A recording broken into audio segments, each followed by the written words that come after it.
First 8 months, I didn't make any money. I actually lost money. Let's not sugarcoat it. Once you start making money, it's easy not to worry about making money. We treat God like a superhero, and it just doesn't work. Turn around and you're like, okay, God, I'm ready to surrender. The way to go forward with business or in life is by saying no. Literally anything that you do, motivation is an important thing. Hey, everybody. Welcome back to the Culmination Project. Today, I have one of my very best friends who lives across the country in Alabama. And his name is Clifton Sellers, also known as LB or Legacy Builder on Twitter. And I met this guy back about a year ago when I decided that I wanted to do some coaching and knew I needed a coach that could help me build a following on Twitter. So is that about the general gist of it from the beginning? Yeah, absolutely. That's it, man. That's the origin story. Yeah. I remember I followed you because, when you sign up on Twitter, they tell you, if you want to gain followers, you follow big accounts that are in your niche that are, kind of talking about similar stuff. And then you comment on their stuff and other people start following you. And then eventually, did you reach out? I think I reached out to you. Yeah. I commented on out to me. Yeah. Well, because you had put out one of your offers for, what was it? 20,000 followers, 10,000 followers in 90 days? Probably 10,000 followers in 90 days or less. Yeah, that's right. And that was it. And I commented on it and I was like, I'll hit you up. And then I just never did. And then you reached out to me. You're like, what's up, bro? Are we going to do this? What's up, man? That's what I do. I'm like, are we doing this or what? Let's do it. Yeah. And it works. Yeah, we just hit it off. It's one of those serendipitous things where, man, we became really good friends and the universe just aligned us and brought us together. So since you're the guest today, this podcast is very much about not only origin stories, but pivotal moments in a person's journey from where they were to where they are now. And that could be a big moment. It could be a succession of smaller moments that led up to some realization.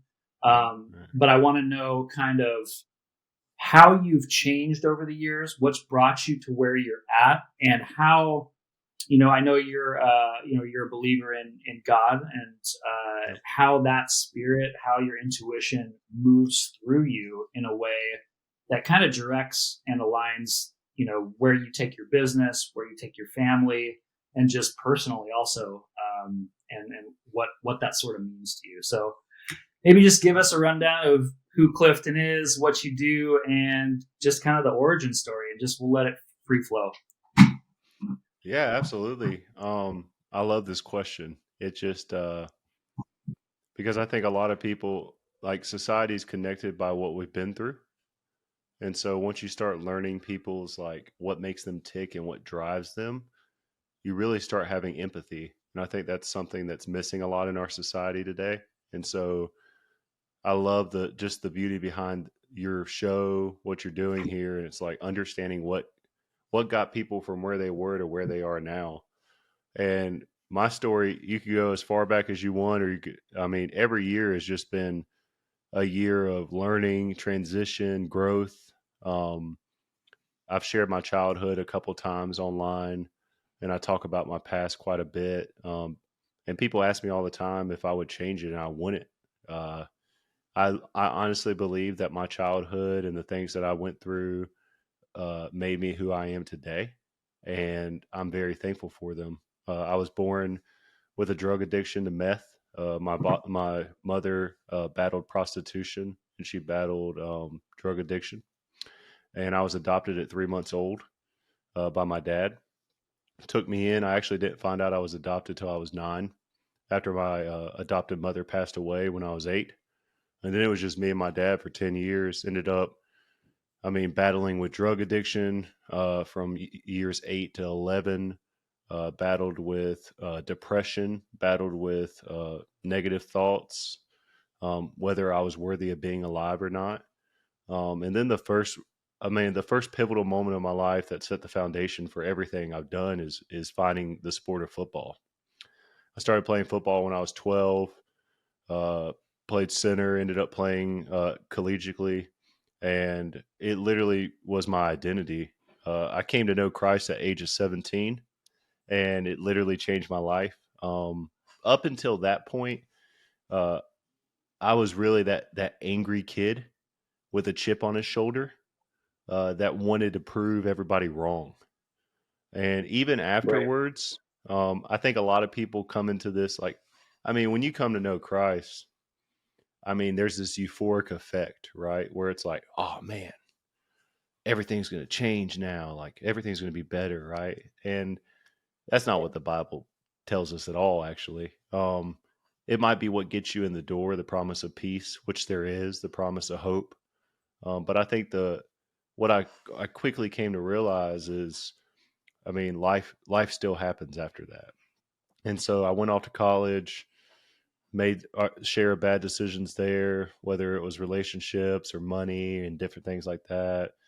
But just the thing about coming to know Christ is it's almost like there's always this pull on you that's always pulling you Mm. back. And it's almost like a barometer or a compass in your life. And I kept, Yeah. uh, in all my moments, I kept coming back to like, who am I in Christ? Who am I as a man? And I battled with PTSD. I was diagnosed with that in a mild form uh, back in college, and I dealt with it from all the trauma I had been through in my childhood, and that really set me off on a journey of therapy, finding people that could help me, really understanding. I mean, like it or not, there was a 15 plus year period of my life where I didn't feel emotion. I didn't feel anything. I was literally like a person that was just putting on a show. I was literally like giving the people what they wanted out of me, whether it was football or relationships or anything in my life. I was just doing what I thought was necessary to get by. And I'll say the biggest moment for me getting married, having my children, once the pandemic happened, I think a lot of people can resonate with this. Once the shutdown happened in the United States, up until that point, I was so fixated on my career, getting Mhm. promotions, moving up the ladder, figuring out what I want to do. Like that was like what drove me because that's what we're taught, right? We're taught to, I was about to have 3 degrees at that point. I had gotten all the education a human being can get. And then I was like, I got to make the most of this from an ROI perspective. I better start climbing this ladder and getting these promotions. Right. 2020 hit. We were all forced to stop. I'm looking at my family, find out I'm having my second daughter, and I realize that I have been fixated on the wrong things my entire life. Now, I wish I could have said that moment, I was like, okay, enough's enough. I got to fix this. But I didn't. I actually got offered another job, moved here to Birmingham, Alabama. And I had the pleasure of working at a really awesome nonprofit, ended up becoming a vice president of development there, raising $10, $12 million a year. It was phenomenal. It taught me so much. But there's two factors at play here. Number one, I was still waking up when my family was asleep, leaving, working all day, getting home, and I had about an hour and a half with my family, and it was Mhm. killing me. It was Yeah. killing me. And and then I was broke. I forgot to mention that part. So I was super broke. And so I was in $30,000 of credit card debt, super broke. I mean, and I was just suffocating at the thought of how I was going to do this. And my story of starting on social media is it's kind of insane. I was sitting on the couch one night and I was doom scrolling on Twitter. I was just scrolling and I saw this one guy and he said, I make $1,000 a week on Twitter. And most of the time I would have been like, You're man, like, this guy's full of it. I was like, this guy's full yeah. of it. Like this guy is blowing smoke up my butt. That's probably what people think about me when I talk now. They're like, this guy is full of it. And but I was just desperate enough, and we talk about this in life all the time. Like there has to be a point where you hit some sort of whatever you define as rock bottom. And For maybe sure. life defines that for you. But I had been at rock bottom multiple times, but when you have people depending on you, like my wife, at this point I had 2 kids. I was like, this is on me. Like whatever I do now, the choices I make are going to affect not just myself, but the people that have trusted me to lead them. Right. And so I was on an iPad. I started an anonymous account. I made a Canva profile picture, and Legacy Builder was born. Um, First post I did was about my childhood, lessons I had learned. That's really like has always been the guiding of the account. Is just like, hey, no matter what, breaking generational curses has been something that has driven me my entire life, and I'm the first founder of my family. Um, and it just started. I wish I could say I quit my job there. I kept working my job. I worked my job for over a year. I was I putting in remember. 100 hours a week.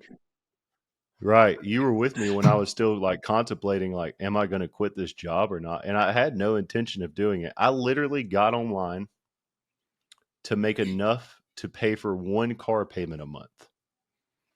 Like, if I could make Yeah. enough to pay for Is my that car crazy? payment per month, yeah, it's insane. And so then, like, Yeah, you start pulling that thread, and then yeah, this whole like rabbit hole opens, right? oh, it's insane. And so, like, first 8 months, I didn't make any money. I actually lost money.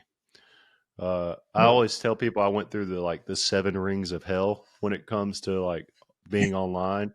I went like Amazon drop shipping, eBay reselling, e-commerce, affiliate marketing, money way, and I was just failing. I was just failing and failing and failing, but I was so in it. I was so obsessed with it because I have that type of personality that I wasn't going to stop. I remember my wife, like, she's like, "What are you doing?" I was like, "I don't know.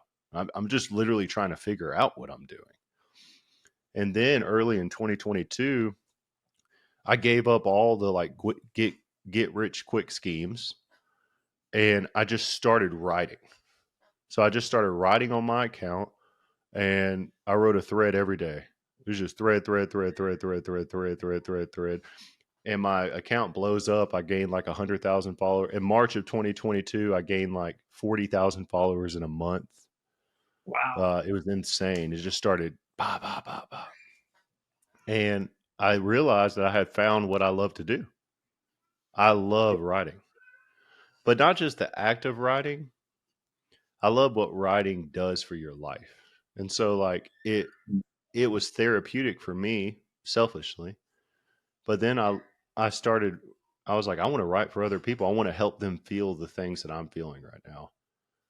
And Right. so I reached out to Dakota Robertson, asked for a job at his agency, started writing threads for his ghostwriting agency, and I was actually his first person that he taught how to launch a ghostwriting agent. Now he has Growth Ghost. He's teaching hundreds of people a year how to be ghostwriters, which is awesome. He's an amazing guy. But he was like, I can show you how to do this. And I was like, sweet. So he showed me. I got a couple clients. Then I got up to like 5 or 7 clients, and I realized that that was my ceiling. I couldn't write for any more people. And so I was at a crossroads.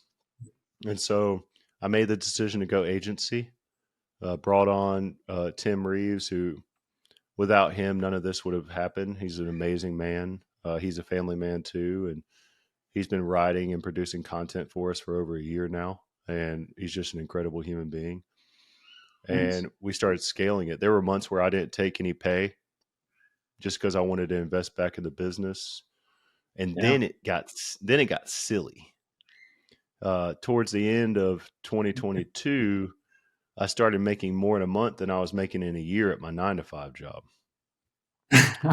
So all that investment paid off. So all the Right, that's the investment paid off. And so I was working with the yeah. guys over at 8F, Zach Veith and Jordan Ross. And we had a weekly coaching call. I remember I used to have to do it on my lunch break. I had to like go in my office, shut the door. I'm over here. I pull up the Zoom, and Zach gets on, and he looked me in my eyes, and he said, "You look terrible."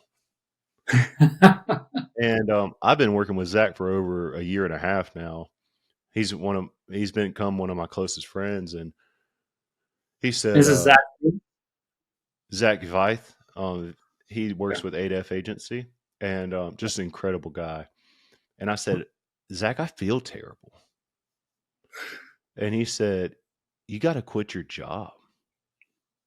And I was like, I don't think I can. He said, you can. He said, Yeah, and we're going to set a date right now for you to do it. that's amazing. And I credit him, like without him and you, like I remember talking to you daily leading up to March 1st of 2023 when I circled the calendar. I talked to my wife, we prayed through it, made the decision together.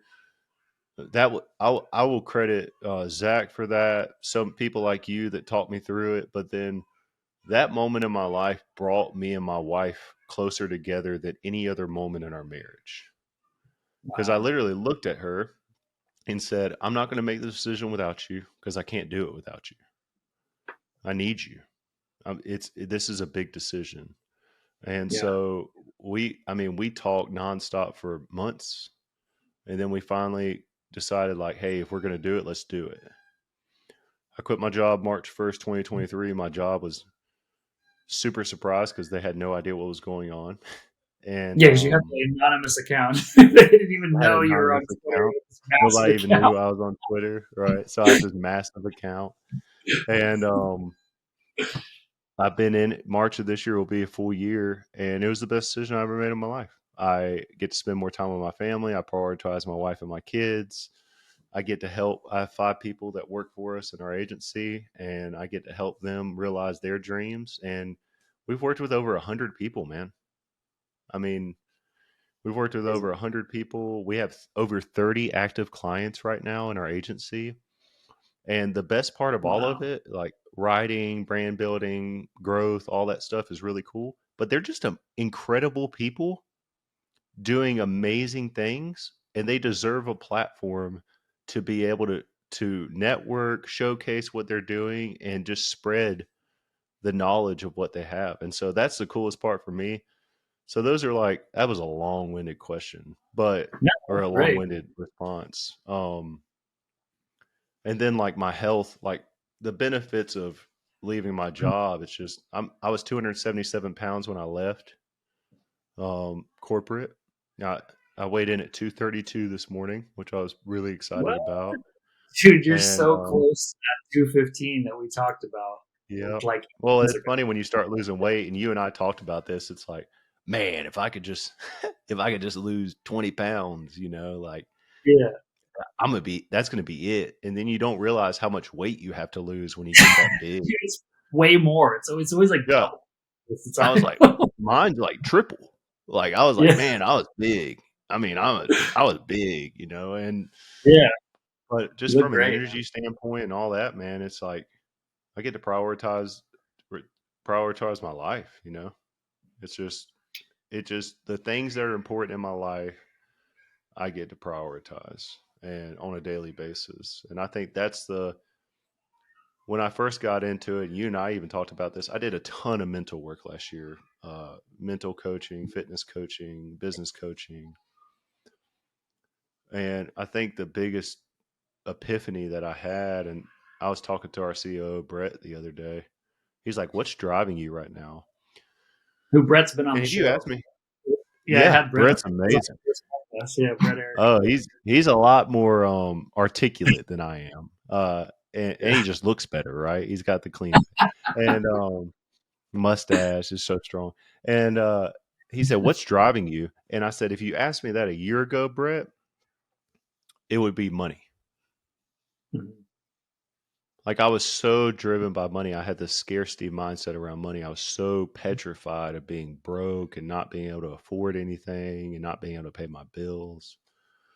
Um, but a big thing I did is like I did a lot of inner child work this year and just identifying that wasn't grown man Clifton having those fears. That was 10-year-old Clifton on a street corner or 15-year-old Clifton alone at home. Like that was like so much fear coming from my childhood.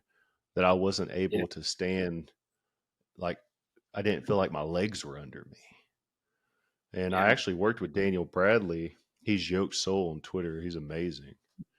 And we did some energetic work. Mm. And I still do it on a daily basis. And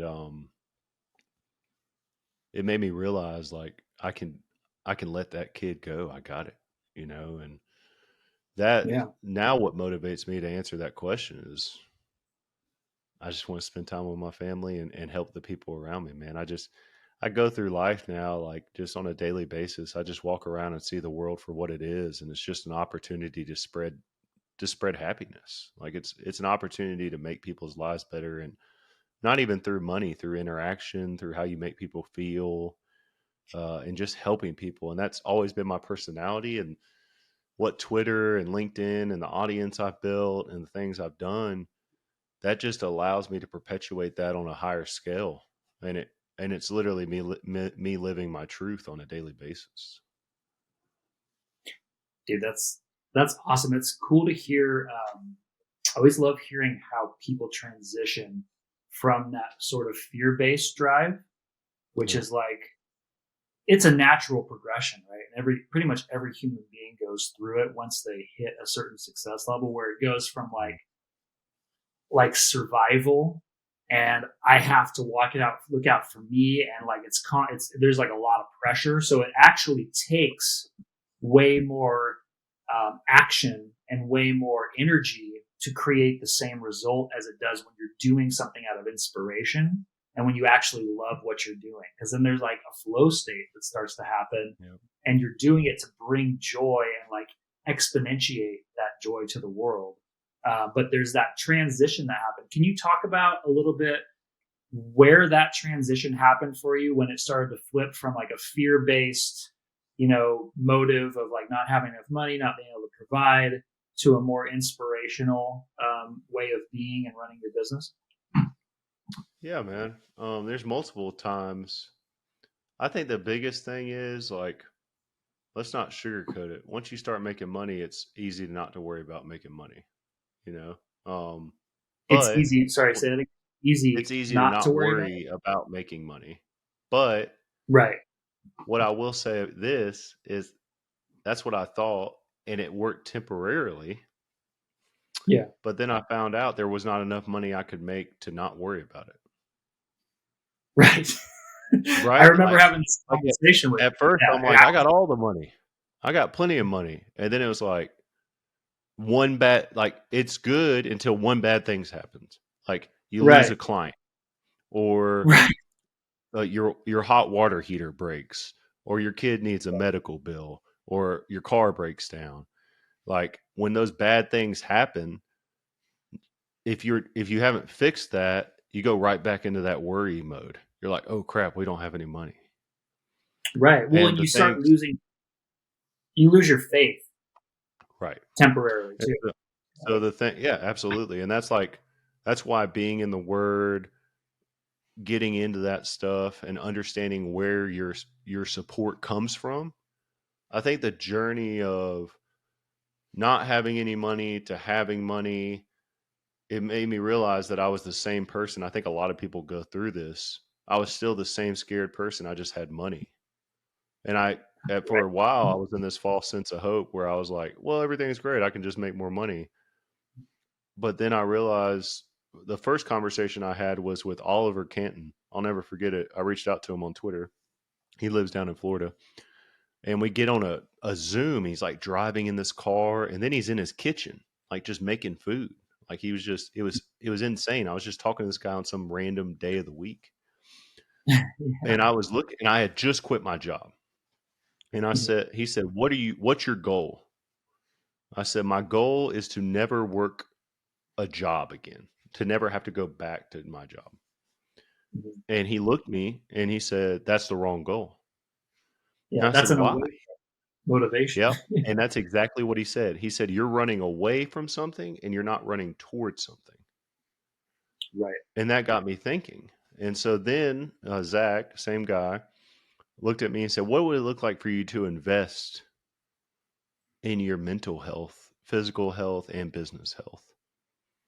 And you're talking to a guy that barely had two nickels to rub together back in the day, right? So like I was like, I don't want to waste money on that stuff. And he was like, Right. it's not gonna be a waste of money. And so then I Yeah. started you and I had It's actually conversations and I the opposite, yeah, actually. Right. you and I had conversations that I invested in. I invested in a fitness trainer over at Beyond Built with Rashad and started getting my health in order. And then I still realized I needed that inner child work. So I think the biggest I was like it was almost like I was priming because when I met Daniel Bradley, I was ready. And he looked at me and he said, "Don't do this if you're not ready."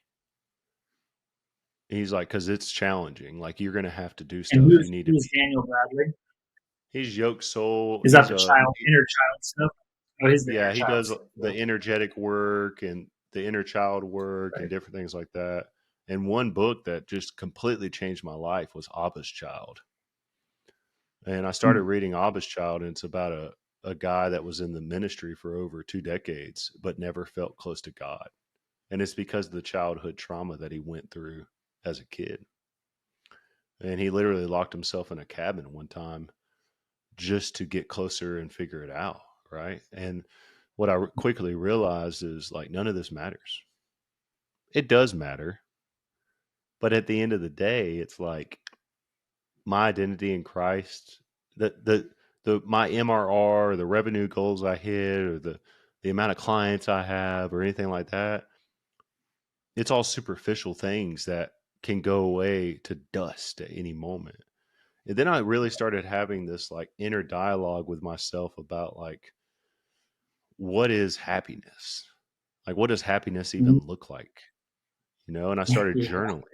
Uh, and like I was terrible at journaling. So like Daniel told me, it's like just start asking questions. Like just start like any questions that you haven't like just start writing those down. It's like, well, what do I want a day to look like? What do I want my day to look like? What do I want Yeah. my business to look like? What do I want my interactions with Cole to look like? What is What do you want to happiness to me? feel? Right. What do I want? Right. And what I finally started realizing quickly once I got through that trauma and I started like feeling my body again, I started feeling all this stuff. Like I started feeling again. Like I cried. I mean, I'm not even, I mean, I was on a call with Daniel and I was just sobbing. And it was the first time that I had cried in years. I And feel what I you. realized is I had to let that child go, man. Like I was carrying the weight of that child. And while I thought that chip was a competitive advantage that I carried on my shoulders for so long, it was something it was an anchor dragging me down. Right. And so that was a huge moment in just realizing like, what is happiness? And happiness is found in moments. I mean, happiness is Mhm. found in the most purest things in life, like my kids' laughter or just like waking up next to my wife on a daily basis or watching a movie or like figuring out a problem in my like just attacking the day with vigor. Right. Like I literally just want to attack each day with vigor and drive. And if I can do that every day and go to bed, have my wife, have my kids, have my faith, at the end of the day, the all of it, like God can take every single bit of this away now, I'd be totally fine. I'd figure it out. Now, time it would be hard, but I Right. would figure it out. Well, there's it's interesting you mention just the inner child work and how that started to change your idea of happiness because so much of the work that I do that I've done on myself and then love to talk to on the show with other people is once you start to remove those blockages, which is the old hang-ons, the old shadows, the old inner child stuff that it was necessary at the time because it did drive you. So there's like different levels of drive, right? So had you not had that fear and that anger and that pride to move you through the earlier years of your life, a lot of people can easily fall into despair and apathy and Mm. depression and stay there, which is like a lower state than those three, but they're still survival states, right? So as you started to address that, you started to see, okay, this all functions together. My health, my mental health, my ability to feel things, right? And so that's so cool to hear you went through that work and started asking yourself questions, and then I really started looking at those old patterns, those old conditioned Right. pieces of yourself, so that you were able to let go. Because, like you said, like it is in the moments, right? It's the kids, it's waking up to your wife, it's working and just waking up and being joyful and happy you're alive. But you can't, like, what I found is like we can't see those things when all the old blocks and the old emotional stuff has not been released yet.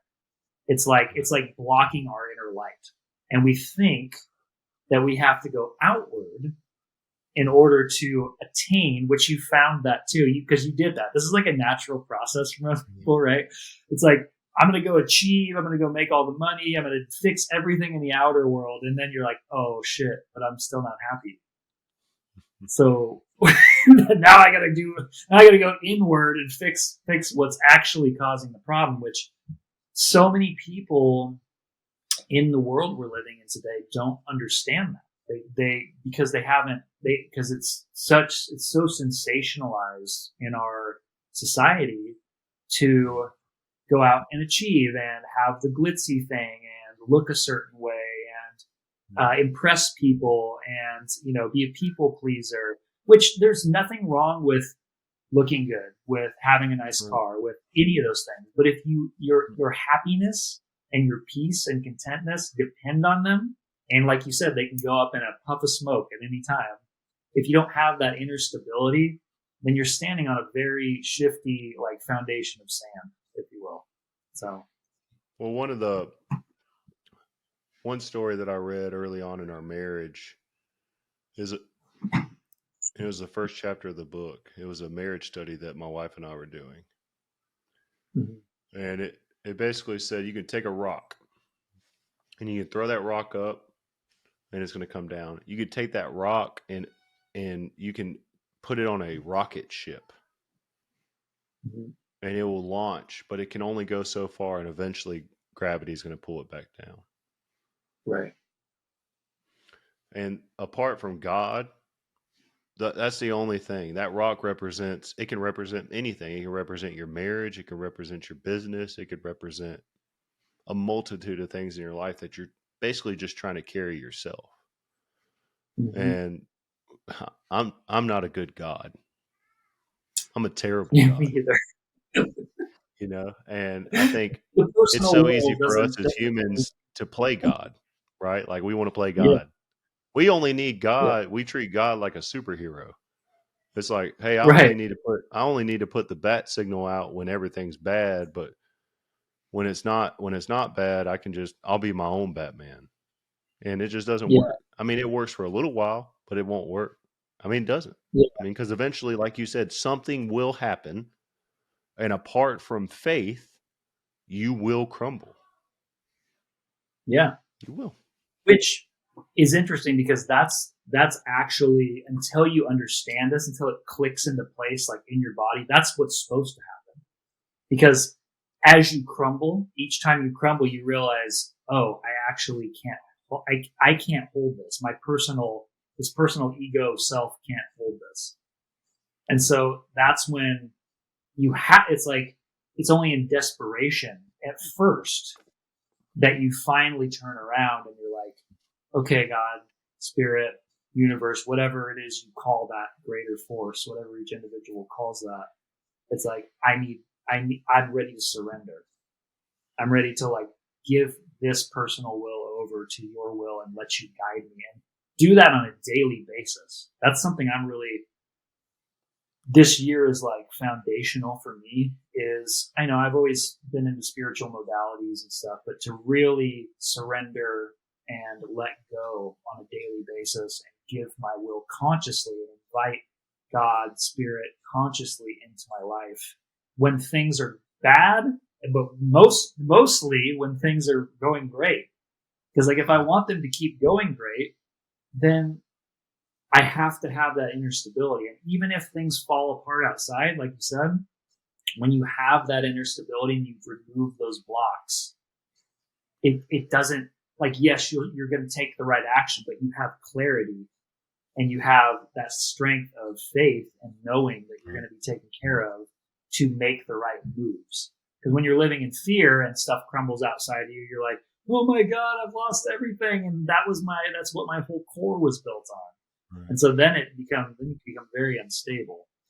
And so this is a natural progression though, right? So this whole story you told showed that, how you went from those lower states to then finding God, to then making money and like being driven out of fear, to now what you told me before we got on the call was like, dude, my life's better than it's ever been. And I literally took 12 days off last year and still made almost $100,000. Like, right. It's insane. Right. I hope you don't mind if I Oh, no, absolutely. And that's the thing. It's like, no, I don't mind sharing that at all.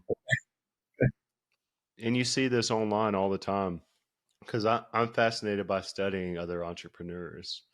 And like the phase of an entrepreneur is, there's like 2 years or a year or whatever, depending on your velocity to scale. You're just like, this is everything. And then once you make it, you have a choice. You're like, you stay in that like grinder mindset, or then you realize it's like, okay, who am I now? And then it's like, right. The way to go forward with business or in life is by removing unnecessary things. Like the way to go forward is by saying no. And so then you have to have this filter, whether it's through yourself or people speaking into your life, of what do I need to do now? Like it's a cornucopia of opportunity. So then you're like, I could say yes to 1,000,000 things on a daily basis, but the things I say no to are way more important than the things I say yes to. Exactly. And so, if you want the right things to say yes to, you have to say no to everything that doesn't align. Yep. I literally have people that I pay every month to tell me no. Like they just tell me, like, they said, this is your goal. Does adding this thing, do you have to add this thing to hit your goal? And I'm like, nope. Right. And they're like, you shouldn't add it. And I'm like, okay, sounds great. They're like, is this still your goal? Yep. Are you going to raise the goal? And I'm like, no. They're like, then you don't need to add that. Right. And it's just like, it's a beautiful thing. Well, this is such an important point too, because once your focus and your desire outwardly becomes time and becomes the things that like genuinely bring you joy and not just money, it's like, that's when you start paying attention to how can I reduce and still make the same or more amount of money with like way less energy and way less focus. And you're also, because like the idea in the old paradigm, when you're in the fear-based paradigm, is like, well, if I hire this person, then I'm going to have less money. If I, don't take this opportunity on, then I might make less money. But the switch happens when you're like, actually, I'm helping provide for these people's lives. And then they're able to, it's a ripple effect, right? And then on top of that, I'm hiring other people to help not only make me more money, but give me more freedom of time. It reminds me of, there's this guy named Ben Humble. Shout out Ben. I don't know, you probably won't watch this, but he was at a seminar that I was at, and he said something to the tune of, my first 4 years or so in business was just grinding, and I wanted to hit $1 million, and I wanted the Porsche, and I wanted, all the things. He's like, and my coach, I had a coach like a few years in, he's like, I want you to hit that $1 million as fast as possible, so that then you can realize that's not what it's about, and you can turn your business into a service-oriented business. He's like, and when I did that, he's like, I saw the switch, because it was all me-centered. It was all me-focused, of like, I need to make money for me, and I need to make it for my family, and I need to blah, blah, blah, blah. He's like, and then I hit the $1 million, got all the stuff, and I was like, okay, this is cool for like, a few days. It was enjoyable, whatever. He's like, but then when I turned it to service and helping other people and really just helping people get their message out and helping them make money and provide for their families, he's like, then I made millions of dollars. He's like, it took me 4 years to make $1 million. And then within a year or two, I made multi-millions just by that energetic switch of perceiving it differently, right? Yep. And I'll never forget that, him saying that, because I was That's like, a that's that's spot on, man. He's just literally, it's so cliche to say this, but it's like the concept of building legacies just is ingrained in my head. And it's like we went through a core value exercise with our business, and our number one core value is to build legacies for the people that work in our agency and everybody that we work with. yeah, It's not to make a crap ton of money. It's not to hit a certain number of this or that. It's literally to help people build their legacy for their life.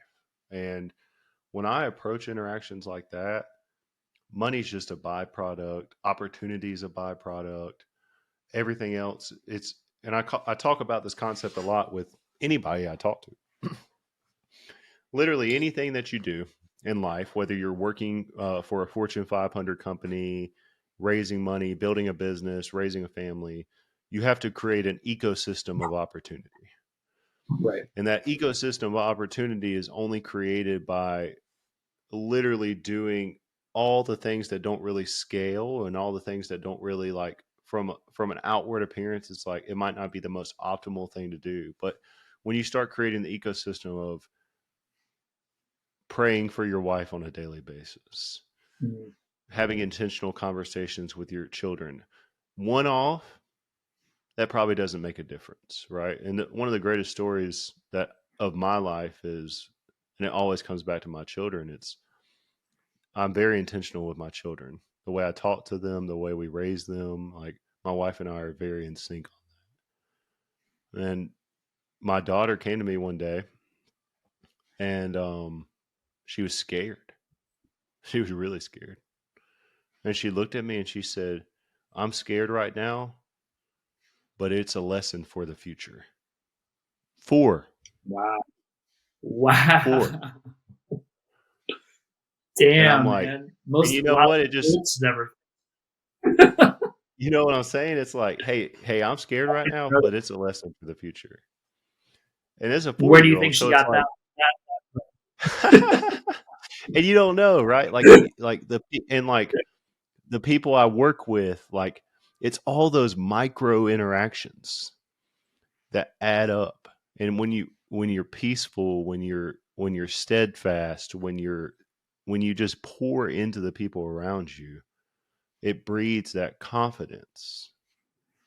Whether it's a child or a coworker, and you create the ecosystem of opportunity, and people naturally are attracted to being a part of you, to working with you or vouching for you or anything. And so to me, that's the greatest lesson, whether you have children or you're running a business or you're working at your 9 to 5. The 9 to 5 is not an evil thing.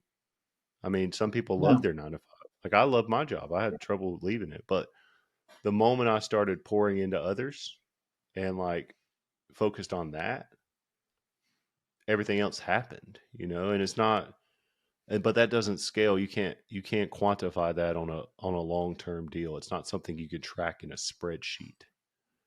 No. But it's Well, something it's that compounds over time. So I think that's just that's just the things, man. Like, and to wrap it up, it's just, I mean, motivation's an important thing.